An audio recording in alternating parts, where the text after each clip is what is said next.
Hi everyone, welcome to ELI, the place where you get your daily dose of inspiration for entrepreneurship.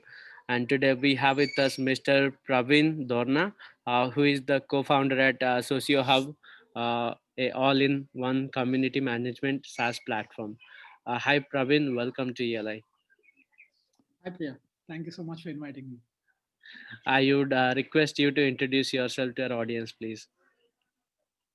Yep. So pretty much, hey guys, really glad to be here and really excited to actually talk to a lot of prospective entrepreneurs or already good entrepreneurs out there. So I'm Praveen Dorna. I have been all across, like in my last 12 years, I've pretty much worked across the spectrum from everything from startups to nonprofits to franchisees to SMEs to MNCs. So I have been all over the place working around tech management. I've been in India, I've been in the US. So I have a very horizontal experience all across. And pretty much the goal has been to learn various aspects to build my own entrepreneurship journey. So I was not actually building a resume, but it was more about learning about entrepreneurship. And in the process, after working on many ideas, I kind of am working on this current idea. I'll talk about it. But beyond that, I also teach as well. I'm a visiting professor at SIBM Pune and Flame University. I teach on lean startups, on how to iterate on ideas. And as of today, like after iterations, multiple iterations, I'm at working on Socio Hub. Socio Hub is more like a community management platform. Like, maybe most of us run groups on WhatsApp, Facebook groups and all. But a lot of brands are now, preferring more of private networks that they can control and they can manage. It could be a college network, it could be a women network, it could be a health network, or it could be even the ELI network, for example. So that way, a lot of the people are looking at private platforms where they don't have to code, and that is where we come in as Socio Hub. So we have built a community management platform where pretty much anybody can just go and launch their own private network. So that's the software, and now like with COVID and all, communities have become a much bigger deal. So yeah, we are one of the few ones out of India which is actually built to this level of technology to what we have built. So we're pretty excited about growing it and taking it forward now because the main competition we have is more on global. So we are looking at maybe this year and next year would be interesting. Tell us more about the venture you are building.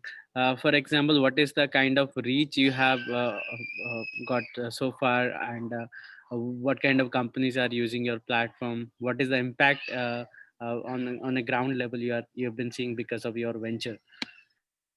So I think I mean we're still very early stage to be honest. Like we have around 10 to 12 customers. We pivoted and we just launched earlier this year. So to give you a quick background, last 3 years we ran a social network for startup ecosystem ourselves. So that was under the brand called Startup Byte. So we built almost like a Facebook, LinkedIn for startups. So we did all that, and in the process, a lot of them were actually asking for a white label solution of the same because a lot of them wanted this solution, but they had their own use case.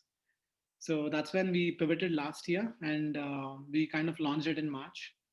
And we have like very diverse set of segments as of today. So we have somebody from Kerala using it for running a women network where they want to bring back women and help them connect with each other and grow together and build careers, right? And then we have somebody out of Europe who is actually building a whole 150 country network around sustainability goals, SDGs. We have somebody out of US who's working, who's a college who's building the global program in education around 5 different countries. So they're using it for there. So we have like very diverse use cases, like spanning across um, health networks, startup networks, education networks, or membership-driven networks. So we are in the process still narrowing it down and figuring out our ideal customer profiles and segmentation. But as of today, yeah, it has been very diverse. But yeah, we're getting by the day in terms of targeting. Okay. Talking from a product point of view, there is Facebook and LinkedIn groups, and then there is Slack. These are the extreme ends of community, one being very enterprise and private, and one being a public platform. Where does your product fall in the spectrum? I think that's a great question, actually. So a lot of people always ask us, why not WhatsApp? Why not Facebook groups? So the fundamental question is Facebook controls Facebook. So essentially, they don't give you access to the data. Any rules that they change, like most recently, I've seen WhatsApp rules being changed, and you don't have any control on how you're doing business or how you're operating your things. Secondly, they don't you can't avoid people that are in the platform, but beyond your group, because at the max, you like it, you don't like it, along with you 100 other brands or 1,000 other brands are operating alongside. So the moment I come to Facebook, I'm also exposed to other brands, and there's a very high chance that I would move out to other brands as well. So a lot of people also use Facebook groups and all, but they use it more for the top of the funnel, right? So when you have a top of the funnel, you can use Facebook groups because that is where you're getting a lot of people inbound. Now let's say you want to take these people and run a private network. Then you want to have complete control, like what features you want, what kind of data you want to control, what kind of access do you want to give, do you want to be GDPR compliant or not, right? So even if you want to monetize, we have monetization features, like you can charge for memberships, you can charge for event ticketing, right? We are integrating into third party platforms like LMS softwares, Zooms, e-commerce, like different ones which can help you make money out of the network that you're running. So a lot of people who are using these private softwares are organizations which have a clear cut defined purpose. It could be around engaging and retaining, like could be, you can look at the likes of OnePlus or Xiaomi, who did a great job of having a private network, right? They built that loyalty and fan base. Imagine they're trying to do the same thing on a Facebook, might not have been possible. The second kind of folks are more of people who want to monetize. Like let's say you're running a network and you see that there's a great value in, let's say, networking all the SaaS companies together, or networking all the founders together. You might not want to do it at a charity level, but at a level where you can monetize and grow it because you're running a network. So here, you might take membership management. Then you might say that, hey, we have a private platform. Why don't you come join this network? You have exclusive access to a set of people. So that way, if you don't know technology, you don't have to worry about the technology. It's more about the technology is readily available for you. And beyond all this, Priya, like what I want to tell you is we do deeper integration into their technologies as well. So we have single sign-ons. You can fully customize the platform, put your logos, put your colors, right? And integrate with your own domain. You can have like community.eli.com, right? And also single sign-on APIs and all, which makes it like a fully integrated solution into your system. It's not about you coming to us, but we coming to your platform. Gotcha. Okay, this is an interesting product and has a lot of potential, to be honest. Now let's come to our core discussion. Tell us about your entrepreneurship journey. Why, in the first place, you want to be an entrepreneur when you have so many skills? You can be anything else. Be a faculty in a good B school also. Why entrepreneurship? So yeah, I think the story goes long. Probably I'll just take 5 minutes to brief you on that. So I come from a family of doctors. So I'm the only black sheep of the family, or whatever you call it. So so I was pretty fascinated. So I don't have a business background as such. Nobody does business in my family, and rather my family comes from all non-profit background, like freedom fighters and people who have done extensive charity. So we have never been a business mindset kind of driven family, to be honest. So it was quite a mental shift for me to understand how to think of money or make money. So right from early stages, I was pretty fascinated because we come from a very middle class family, and I was pretty fascinated on how everyone makes money, even the local kirana stores that you see, or like the small shops, or the vendors selling on the street, right?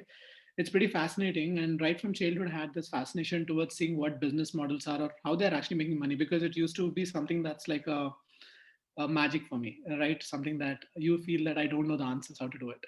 So I always have been, and I've worked around building my personality as well. I've been a total introvert. I converted myself to an extrovert or an ambivert now. So that way I had a huge shift in my personality. I used to just jump into everything to learn stuff because I don't know which skill will help me. Like, I overcame my stage fears. I started doing public speaking. I started, participating every other event that you can think of, including singing, poetry, like, you name it, I was part of those. So it was just like throwing yourself out. I used to do a lot of extracurriculars to build my management skills and all.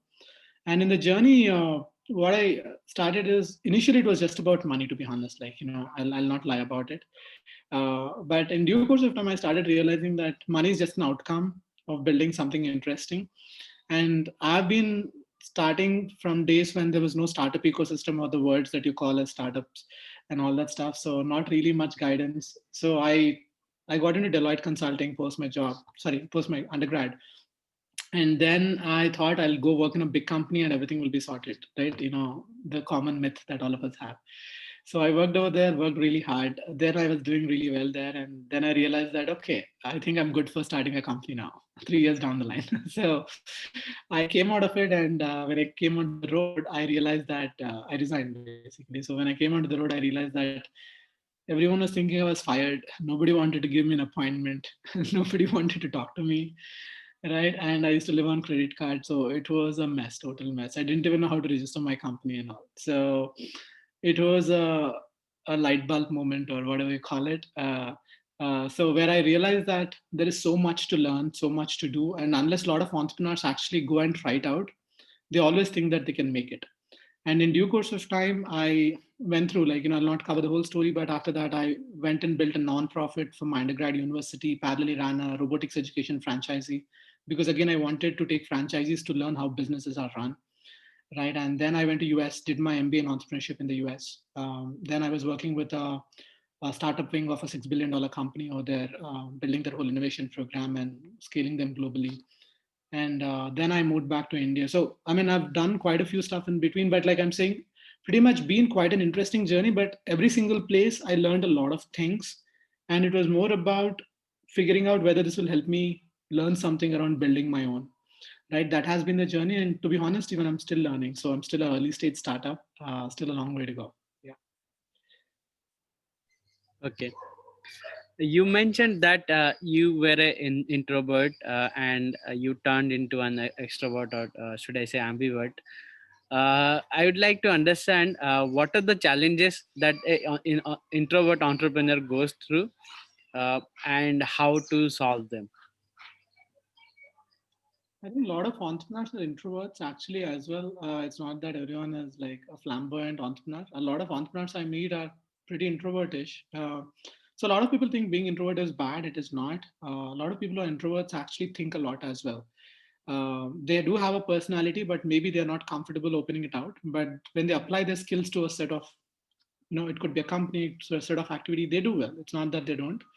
So being an introvert is not bad. But when you look at being an introvert, the only thing is, as a founder, one of the first thing that you need to do is be a good sales guy, right? That's what I realized pretty early, that if I can't sell it, I can't blame anybody that my company is not working. So I started actually looking at startups, or I mean, I started looking at selling myself, right? Because as startups, your product is not even the product, you are the product, right? If you like me, you probably will try out Social Hub, right? So that is where it gets to eventually. So I started trying to figure out how can you actually be a person who can be balancing yourself out in terms of personality, have like great assertiveness, great interpersonal skills. How do you convince people? How do you get them to try out new products? And I've been always taking a lot of initiatives, because I used to be of this mindset where I see a problem, I jump in. So all my whole resume, which looks like I don't think anybody would hire me, but it's like very extensive. So the thing is, everything is an initiative over there. You throw me in a company, I'll take an initiative there. That's the kind of person I am. What happens is, whenever you take initiative, you don't have any buy-in from anyone. But when you eventually start doing it, a lot of people think that entrepreneurship has to be only done with companies.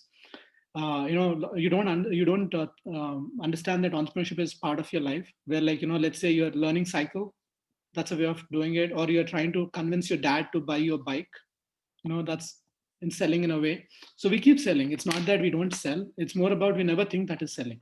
You convince a friend to join you on some trip, that's selling, right? So this is what entrepreneurship is, and a lot of people think that they never did sales before, right? And they always think that sales is the first time that they do. But when they look back, everyone does sales in some or the other way, right? To get into every single place or to get some person on board. So now most of them are introverts by default, or at least like in southern part of India, maybe they are. So from where I come from. So essentially, it's a it's not a natural thing to suddenly become an extrovert. So it's something that a lot of young entrepreneurs, a lot of aspirational guys, I would say that just go be out. Because I used to even do some crazy stuff, like I used to have extensive stage fear. So I used to just go into competition, just stand on the stage for 5 minutes and come back, even if I'm silent. So it's something like, you preparing for a marathon, right? You need to start doing things that you're not comfortable with every single day.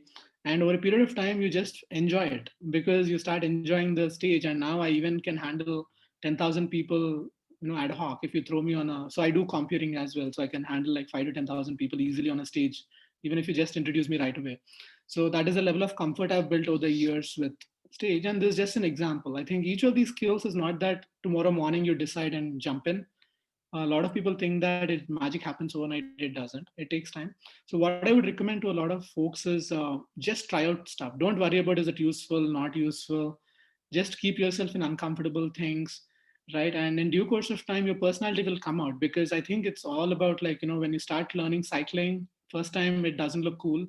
Later you'll nail it and you start enjoying it. So I think each of us have an extrovert and introvertish personality. Like, with your close friends, even introverts are super talkative, right? It's just that opening up the circle is what it is. So I think everyone has those two faces. I think it's just about spending time to bring it out. Gotcha, gotcha. Um, Now tell us, how did you enroll people to your venture? How did you recruit the people and founders, co-founders, investors, and all? So yeah, we are not yet there with investors. It was a conscious choice. So I think we'll be raising funds this year actually. Given that me and my co-founder, we have like a good enough business background, so we actually were ourselves on the other side before. Like he also has been part of private equity. Both of us are MBAs, and we have worked in corporate wings where we ourselves raised funding, and also we know what expectations are typically. So we didn't want to dilute until we were super clear in terms of what we were. So we bootstrapped. So we have invested good amount of money till date. Coming to getting the team together, yeah, when I look it over the years, right, in when I was probably 25 and all, when I just started off trying out ideas, it was insane. Like nobody wanted to join. Nobody really believed, because you don't have credibility and at any level. But one of the interesting things is finding people is just a journey, especially co-founders. I think it's something most of the times you already know them, or you might have met them. It's not about like you're going and figuring out somebody new, because co-founders has a lot to do with trust and compatibility as well. Beyond skills, obviously you need complementary skills, no doubt about it. So I found my co-founder in my MBA. So he's my junior at B school. So that's how. And again, like we didn't know that will be co-founders when we started off. So I used to work on my ideas, he used to work on his ideas. We used to be part of different competitions. We used to get like first prize and second prize, by being part of different teams. So, and we had like a lot of friends who always used to say, common friends saying that you guys will become really good co-founders together. So over a period of 1.5 year, then we said, okay, let's try it out. A lot of people really feel that we make a good fit. So that's how we started working on ideas from the US itself. And most interestingly, like working out of US and working in India, we never could find the right team, to be honest. We realized that we have to be on the ground and in the place to actually build teams and work with teams. Otherwise, at the max, you can build lifestyle businesses. So that's when I moved back to India. And when we were moving back, even my co-founder Chetan, he was planning to move back as well. So we said like, hey, why don't you go build Product Hunt for India? And that's where we started. And it pivoted, and then became a social network for startup ecosystem. And now we're where we are. So coming to rest of the team, I mean, we didn't know any of them. I mean, honestly, like we have a very different recruiting policy, to be honest. So right from our first employee, the way we hire is we don't look at profiles, resumes, and all. I mean, we did post on the regular social networks, Angel List, and all that stuff to get the resumes. But first of all, we keep away from people who come in just for the money, because we anyways can't match up to their global expectations or their ongoing expectations. Secondly, what we do is we first look at a cultural fit. So I just get on a call, we understand where do they come from, because every person has a story to tell and you can understand patterns from it, saying that what is the behavior, right? We look at it from a cultural fit. And after that, what we do is we ask them to come and work on a trial model. So we don't really try to oversell stuff. So we do have a small assignment which is real time before that. But what we do is if people get through those two, we say that, hey, why don't you come and work with us for 3 days or 7 days? We give them complete access to the team. We don't sell anything. In fact, the team doesn't know until the day they are joining, right? So literally every single person from the first hire has been hired that way in our team. So that way, the whole team and this person has complete access. They have access to the data, the platform, the people, so they can go talk to anyone. We don't stop anything. They are asked to come to every meeting so that they can know who we are. So it's in a way dating what we do.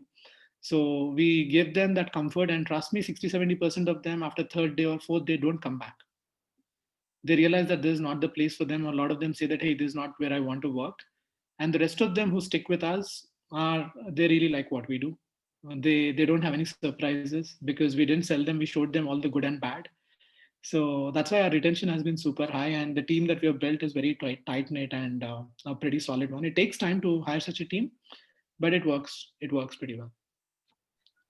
Gotcha. Gotcha. Now coming to the other parts of entrepreneurship, since you mentioned that you wanted to build a product hunt for India, now you are into a different line of business. So clearly you have pivoted over the time. Tell us about your pivoting experience. What is a pivot and how pivoting happened to you? It's always a scary experience to pivot, so, to be honest, because it's like breaking your whole mental model of what you always thought was cool, right? So fundamentally, we as entrepreneurs are very strong about our ideas and what we believe is the right way to do stuff. So when we started off with Product Hunt for India, I think like one of the key things for a lot of entrepreneurs to know is they should be a good listener to the market. They should understand what the market is talking about. It's not about just thinking what they think is cool. So when we started off, we started Product Hunt for India, and then we ran it for 2-3 months. Actually, I mean, it was a whole different name. It was called Product Byte. Basically, we ran it, and trust me, in 2-3 months, we ourselves got bored. Forget the customers, right? I mean, people were signing up and doing some stuff, but we ourselves were like, what are we actually doing? Like, what is the value that we are adding, right? Because India was not a product market in 2015. Now some products are coming out and all, but still it's very new. So essentially, we were probably a bit early for the market back then. And in 3 months, we ourselves got bored. And also, like, having so much experience and knowledge and education also is a factor which screws it up. Because I always say, unlearn your MBAs, unlearn your experience when you do startups. Because somebody who doesn't know stuff is very open towards accepting and trying out. We are like very fundamentally believing in frameworks, or there's a way to do it and there's the right way to do it. Right. So we said, let's trash it. We trashed the product. We said we are shutting it down. And next 3-4 months, we only did talking to people. And then we understood that it's not about the product, it's about startups. First of all, there are not enough startups in India. Like, okay, among startups, there are some of them are products, right? So essentially, the goal was to make, so see, US and Europe and all have enough startups. That's why AngelList and F6X work. India still doesn't have that kind of volume. So what India needed was more of a top of the funnel market, which can help more people build startups, right? So there is nothing like an ecosystem platform. F6 and AngelList still do bits and pieces, right? Even today. So we were thinking, how do you build an ecosystem platform? But there is nothing to copy or nothing to get inspired from. So what we did was we took a lot of existing platforms, did a mashup, and then we eventually got to so we launched everything in phases. So we launched startup deals, startup events, startup directories, right? So this way we started launching one by one and trying out. It's like a micro product in itself. So in this process, we built a very modular product. And trust me, again, 1 year down the line, we said it's not going anywhere because we built a very complex UI because we were trying to build something else altogether, right? We wanted to look different, look cool, and people were not understanding what we were building. So we again had to take a big decision of letting go 3,000 members and again let's say relaunch it completely. So again we took 6 months, reworked the whole product. This time we made it very user friendly, so when you look at our product today, you can use it just like that. It mimics a lot of current social networks and all that stuff, so it's super easy. So this time around, the moment we launched and we did some content marketing, traction was insane. Like people really got it, and like within 3-4 months we almost hit 5,000 6,000 members. And people were the things were there, but again, like I said, monetization. So a couple of things, we made some big mistakes, Priya. Like one thing was, whenever a lot of founders get in, looking at the market size is very important, right? We were always passionate about the problem, but market size determines a lot. And secondly, having a business model is important. A lot of times we think that giving it for free works, and then we'll figure out a model. I honestly don't recommend that anymore. So that's when we realized, when we went to Axelaw Ventures final round, they were saying that, hey, this is the exact product we want, but why are you not going the SaaS route and going the social network route? It's a small market and you have built such a good product. So that's when we came back, did our research, and this time onwards, we realized that business has a purpose of making money and optimizing the value of a product, right? And that is when we did this pivot, and we are evolving. I mean, right now this is going pretty well. I mean, I don't think we'll be pivoting any further. Maybe it's narrowing down the segments, but I think we are almost there in terms of getting a product market fit. So from now it'll be interesting to scale. Yeah. That's it. That's it. Um, uh, Now tell us what are the interesting lessons you have learned over the years, which can either shorten the learning curve of other entrepreneurs out there, or instead help them to avoid those mistakes altogether. I think all I have is more mistakes than anything else. Being somebody, so I have been one of those guys who doesn't ask for help, who tries to do everything by himself. So I always make mistakes and learn from that than being smart enough to learn from others. So one of the big first thing that I would tell everyone is more about, leave all your egos aside and ask people. Right, there are enough people who have tried it, enough people have experienced it. So don't be one of those guys who shies away from asking for help. Right, I think that's the first thing that I learned, and I'm trying to implement it because it's not a natural shift, but I'm getting better at it now. So now I don't really think about asking for help. I just keep pinging people and say, hey, I need help. Right, so that is the first lesson I would say for a lot of entrepreneurs. Just don't think that you know stuff or you are good with stuff. Always work with collaboration. Ask a lot of people. Trust me, there's so many people out there to help who are genuinely interested to help as well without expecting anything in return. But we are used to not ask because asking is a bad thing in India, right? So typically, first thing is to ask. The second thing, what I would say is, don't think that there's a right day to start. I would say today is the right day to start, and starting doesn't mean even starting a company. It's about just trying out stuff, right? Like whatever it is, try out different activities just to build your comprehensive skills on a personal level as well. It's not just business.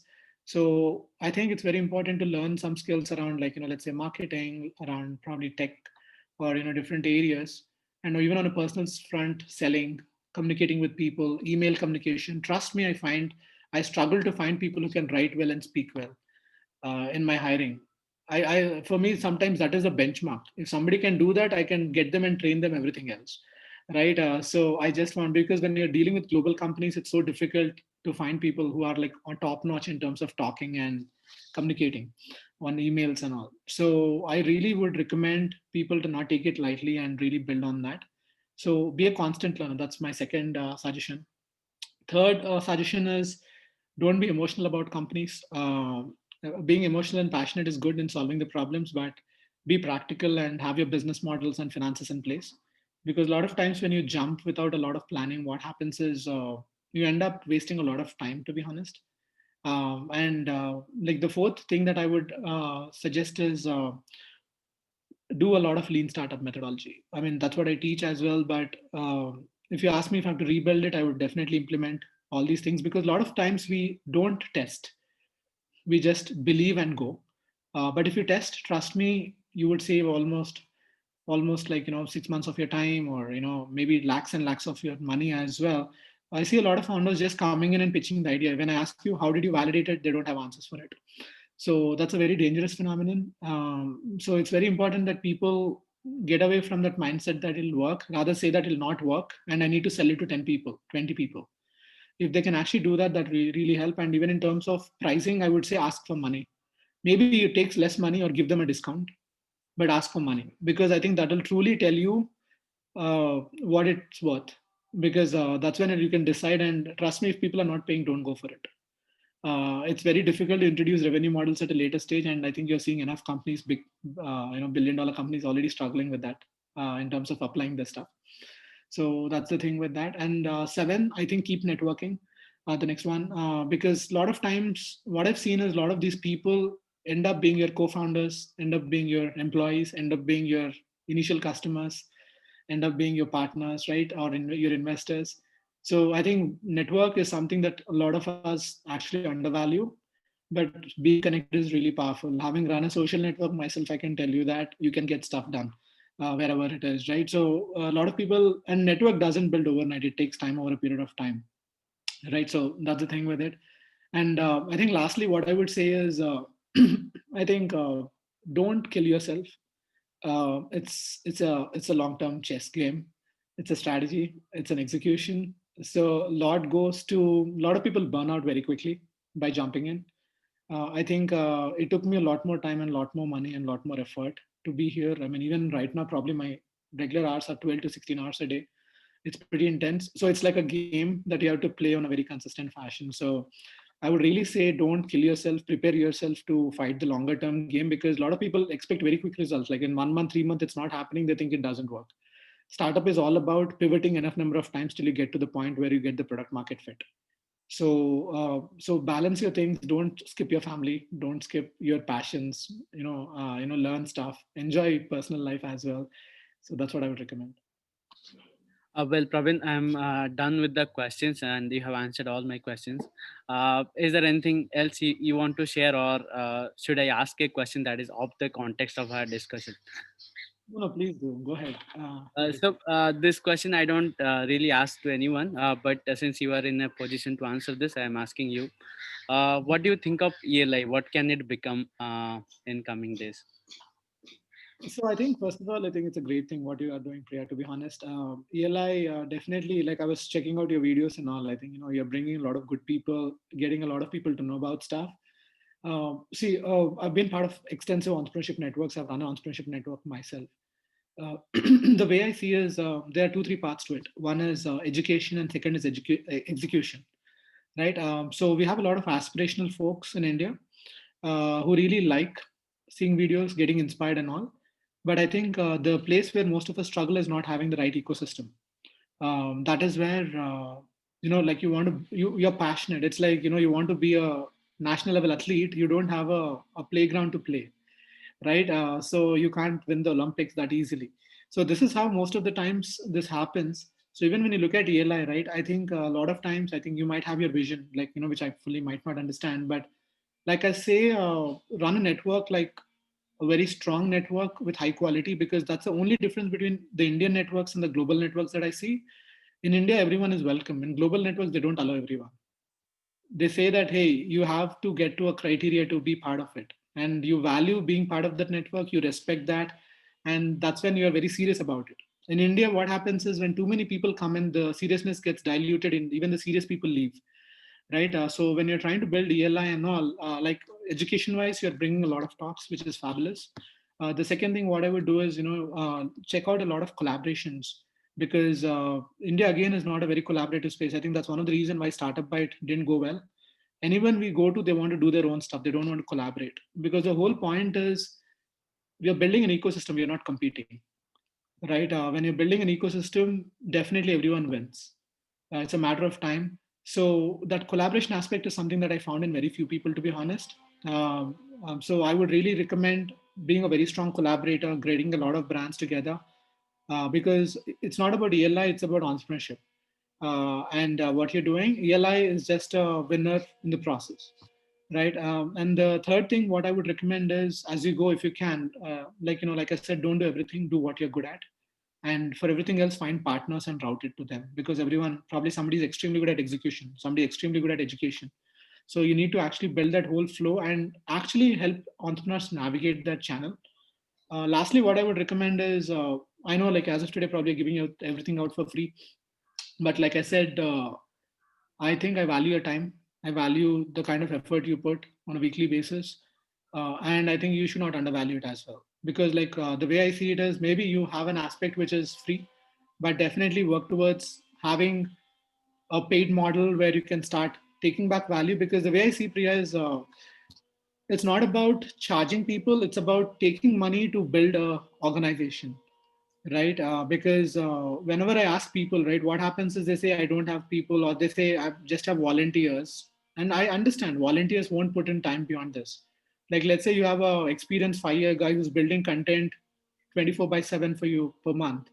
Imagine the kind of value an entrepreneur can get out of it, right? And this is where what I say is, hey, why don't you charge for it?